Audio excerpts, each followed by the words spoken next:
She told me I was boring. That was the word she used. Not unhappy, not distant, not that she'd fallen out of love with me after 31 years. Just boring. I was standing in our kitchen in my socks, holding a cup of coffee that had gone cold, and my wife of 3 decades looked at me across the granite countertop she'd picked out herself and said, "You've become boring, Charles, you know that?" I didn't say anything. I just nodded, like she'd told me it might rain. That was March. By September, I knew why she'd said it. My name doesn't matter much to this story, but I'll give it to you anyway. Charles Pemberton, 58 years old, retired structural engineer. I spent 33 years calculating load tolerances for bridges and overpasses across the mid-Atlantic. I know exactly how much weight something can hold before it breaks. I am, by any reasonable measure, a careful man. My wife's name was Sandra. We met in our mid-20s at a church cookout in Roanoke, Virginia, where we both grew up. She laughed at something I said, I don't even remember what, and that was it for me. We married 18 months later. Our daughter Nicole came along when Sandra was 29. Nicole is the best thing I've ever done. I want you to understand that before anything else. Whatever happened between Sandra and me, whatever Sandra did, Nicole is not her mother's mistakes. She is her own person, and I love her without conditions. Nicole married a man named Joel 3 years ago. He was 34 when they wed. Handsome in a practiced kind of way. The sort of man who always seems to be standing at the right angle in photos. He worked in sales, medical devices, the kind that hospital systems buy in bulk. He made good money. He took my daughter to Portugal for their honeymoon. He called me Sir for the first 2 years, which I appreciated, even if it sometimes felt like a performance. I liked Joel well enough. I would not say I loved him the way a father loves a son, but I trusted him with Nicole, which is more than I give most people. That trust was the first thing to go. It started with small things that I filed away without knowing why. Sandra began going to yoga on Thursday evenings. She'd never done yoga in her life. When I mentioned this, she said her friend from book club had convinced her to try it. I believed her. Why wouldn't I? Then there was the Saturday in June when Nicole called to say she and Joel were coming for Sunday dinner, and Sandra got flustered in a way I couldn't explain. She kept checking her phone. She burned the garlic bread, which she never does, because she was standing at the kitchen window, looking at nothing. Joel was quieter than usual that Sunday. Sandra was louder, nervous loud, the way people talk too much when they're trying to seem normal. I noticed. I am a careful man, but I told myself I was imagining things. Then one Thursday in late August, I came home from my monthly lunch with my old colleague Walter. Not the Walter in the story, just a friend. I came home 2 hours earlier than expected because his wife had taken ill and we'd cut things short. I pulled into the driveway and saw Joel's truck parked against the curb. My first thought was that something had happened to Nicole. My stomach dropped. I went in through the garage. The house was quiet. I called Sandra's name. Nothing. I found her upstairs. I won't describe what I saw. I think you already know. What I will tell you is that both of them saw me standing in the doorway, and the look on Joel's face was not guilt. It was calculation. Like he was already running the numbers on how bad this was. I closed the door. I walked back downstairs. I sat on the couch, and I stared at the fireplace for a long time. I could hear them moving around up there, getting dressed, whispering. Sandra came down first. She was already crying. I want to tell you the crying made me feel something. But mostly I felt like I was watching it from a long distance, the way you watch a car accident on the other side of the highway. Charles. I held up one hand, just one hand, and I said very quietly, "Get him out of this house." Joel left without a word to me. Not one word. He just walked past me and out the front door like a man leaving a meeting. I heard his truck start. I heard it pull away. Sandra stood in the living room waiting for me to say something. I said, "I need you to go stay with your sister for a few days." She said, "We need to talk about this." I said, "Not tonight." She left an hour later.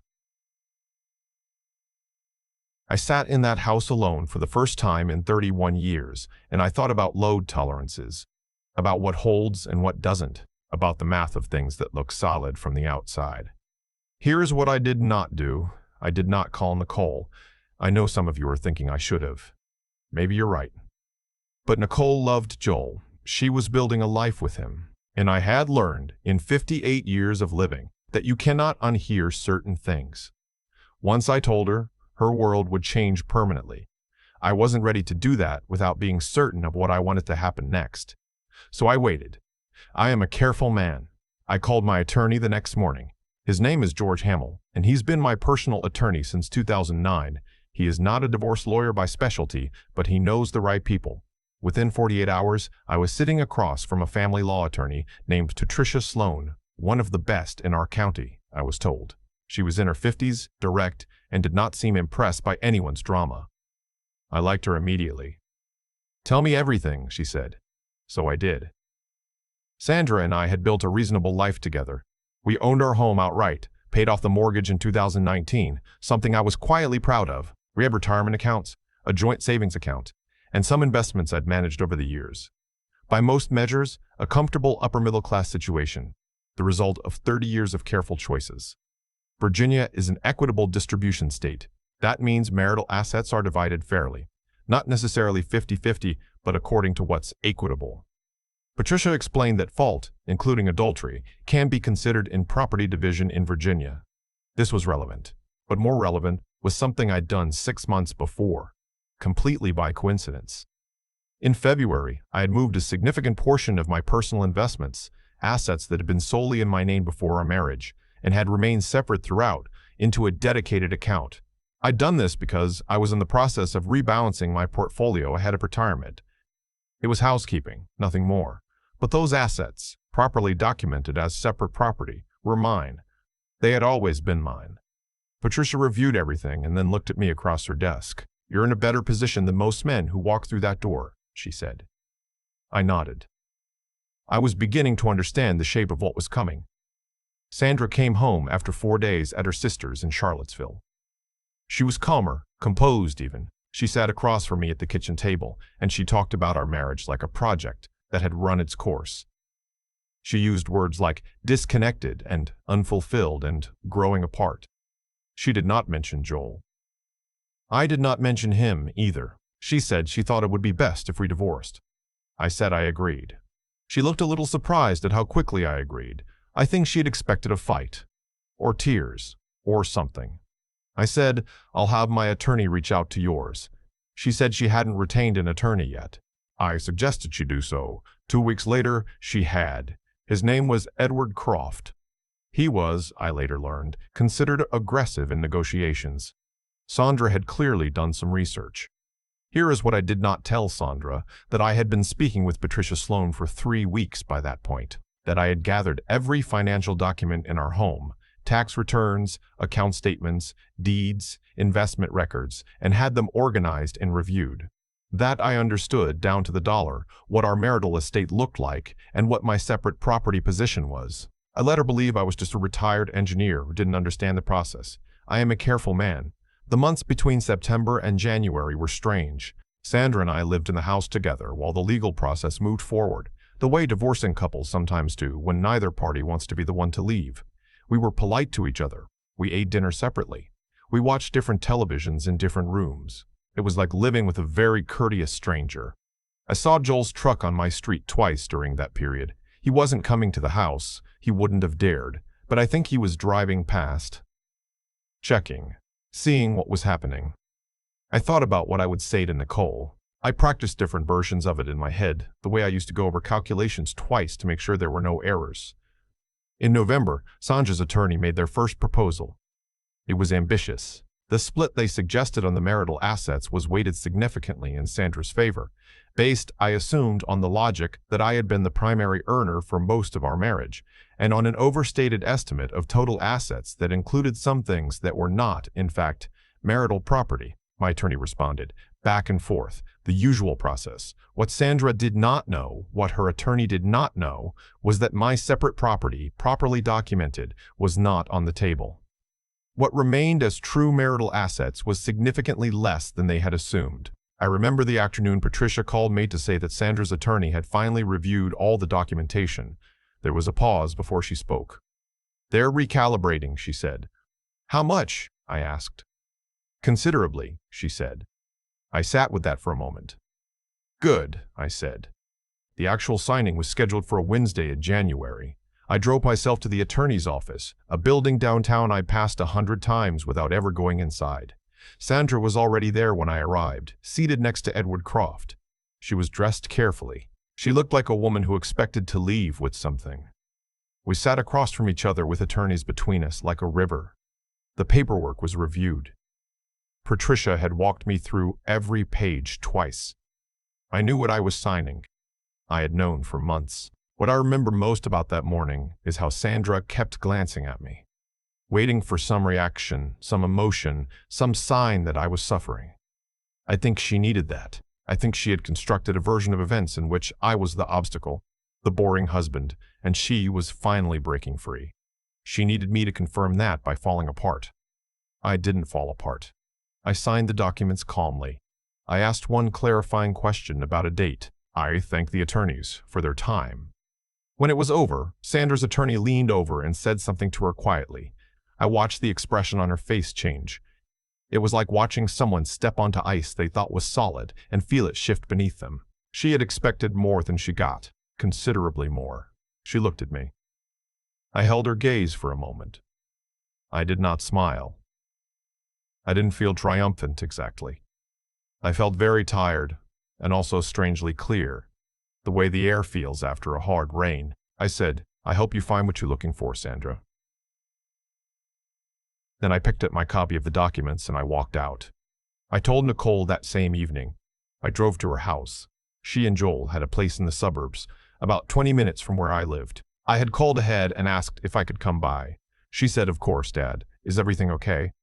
It was not everything okay, but it was the time. She opened the door and I could see on her face that she already knew something was wrong. Children always know when a parent is carrying something. She brought me into the living room and she sat close to me on the couch. Joel was not home. He was, apparently, working late. How convenient. I told her about the divorce first. Her face went through several things quickly. Shock, then sadness, then the particular kind of grief that adult children feel when their parents' marriage ends, like a structure they've been leaning on without knowing it had disappeared. She asked me why. I told her the truth. All of it. I told her what I had found in August and who I had found her mother with. The silence lasted a long time. Nicole is not the type to cry immediately. She goes still instead, the way I do. We are alike in that way. She sat very still for what felt like 3 or 4 minutes, and I did not try to fill it. I just stayed close. Then she said, very quietly, "How long?" I told her I didn't know, that I suspected it had been going on for some time before August, but that I couldn't be certain. She said, "He had us all over for dinner, Dad, in July. He sat at your table." "I know," I said. She put her head in her hands. I put my arm around her. That was the hardest moment of all of it. Not the signing, not the discovery, not the sleepless nights between August and January. They was sitting next to my daughter and feeling her shoulders shake, knowing that her pain was double mine. I had lost a wife. She had lost both. Joel did not handle the situation with any particular dignity. When Nicole confronted him that night, he tried to minimize it first, said it had been brief, said it was over, said it was a mistake he regretted. Then, when Nicole didn't soften, he shifted to blame, said their marriage had been difficult, said he had felt alone, said Nicole worked too many hours. Nicole is a nurse practitioner. She works long hours because people need her. She called me at 11 that night. Her voice was flat and steady, and she said, "I'm filing for divorce, Dad." I said, "I know." She said, "I don't want you to feel guilty." I said, "I don't. I feel proud of you." There was a pause. Then she said, "I love you." "I love you too, sweetheart," I said, "more than anything." The months after that were not easy, but they had a different quality than the months before. Before, everything had been held in suspension, secrets kept, feelings managed, strategy running quietly in the background. After, there was grief, but grief is at least honest. You know what you're dealing with. Sandra called me twice in the weeks after the signing. The first time, I let it go to voicemail. She said she wanted to talk, that she hoped we could be civil for Nicole's sake. I thought that was a reasonable thing to want, and also a bit late. The second time I answered, she asked how I was. I said I was fine. She was quiet for a moment, and then she said, "You knew, didn't you? Before the signing. You knew more than you let on." "Sandra," I said, "I've always been careful." She didn't respond to that. We have not spoken since. I have been asked by a few people who know the story whether I feel like I won. That's not the right word. I didn't walk into this wanting to win. I walked into it wanting to survive with my dignity and my finances and my relationship with my daughter intact. By those measures, yes, things went as well as they could have. But winning implies a game, and I never thought of my marriage as a game. I thought of it as a structure I had helped build. When I found out it had been compromised, not by time or by ordinary wear, but by a deliberate choice Sandra made. I did what any careful engineer would do. I assessed the damage. I secured what could be secured. I made sure the collapse didn't take everything down with it. Joel lost Nicole. As far as I know, he's still in the area, which I imagine is uncomfortable. Nicole's attorney filed in February. By June, the divorce was finalized. She took the house. Joel agreed, I think, because he felt too guilty to fight, and she has been building her life back with a particular quiet determination that has always been her best quality. We have dinner together every Sunday now. Sometimes she comes to my place. Sometimes I drive to hers, and we cook together in her kitchen, the one she picked out herself, in the house that is now entirely hers. We talk about her work, my retirement projects, the neighbors, a book she's reading, whatever game was on. Nothing grand, just the ordinary texture of a relationship that has survived something and come out stronger on the other side. Last Sunday, she made pot roast. It was very good. I told her so. She said, "You know, I think we're going to be okay, Dad." I looked at her across the table, this woman I have loved since she was 3 hours old, and I said, "We already are." There's one more thing I want to say, for anyone who might be sitting where I was sitting last August, stunned, not knowing what to do next, feeling like the floor had gone out. Do not react in the moment. I know every part of you wants to. I know the anger is real and it deserves to exist, but the moment you react is the moment you lose control of what happens next. Give yourself a day, then call a good attorney. Gather your documents. Know your situation before anyone else does. Do not tell people who will tell other people. Be very, very quiet. The people who betrayed you are expecting you to fall apart. They have planned around that expectation. Disappoint them. I'm not a dramatic man. I'm not loud or quick or given to speeches. I spent my career calculating exactly how much stress a structure could bear before it failed. I knew exactly how much I could bear, and I held. That's all. That's the whole thing. I'm doing fine now, if you're wondering. I've been refinishing an old workbench in the garage. I have good coffee every morning. I talk to my daughter on the phone most days. The house is quiet, but it's mine, and that's enough. It's more than enough, actually. It's exactly what I needed. I've had a lot of time to think about what happened. Not obsessively. I'm past that. But in the quiet way you turn something over when you're sanding wood in the garage, when your hands are busy and your mind has room to move. What I keep coming back to is this. Sandra didn't lose because I outmaneuvered her. She lost because of the choices she made long before I ever found out. Every decision she made, the secrecy, the affair, the calculated push toward a divorce she thought she'd already won. Those were her choices. I just paid attention. That's the thing about character. It doesn't stay hidden forever. People show you who they are through the small things first. The flustered moment at the kitchen window, the burned garlic bread, the way Joel walked past me without a word, like a man who'd already done the math and decided I didn't matter. Character leaks out at the edges, and if you're paying attention, you see it before it becomes a crisis. I wasn't a perfect husband. I want to be honest about that. I worked long hours for years. I was probably quieter than Sandra needed me to be. There were stretches of our marriage that were routine in a way that felt comfortable to me and maybe suffocating to her. I don't say that to excuse what she did. There is no excuse for what she did, but I can hold both things at the same time. That I was imperfect and that her choices were her own. What I learned, at 58 years old in the hardest way possible, is that intelligence without integrity is just cleverness.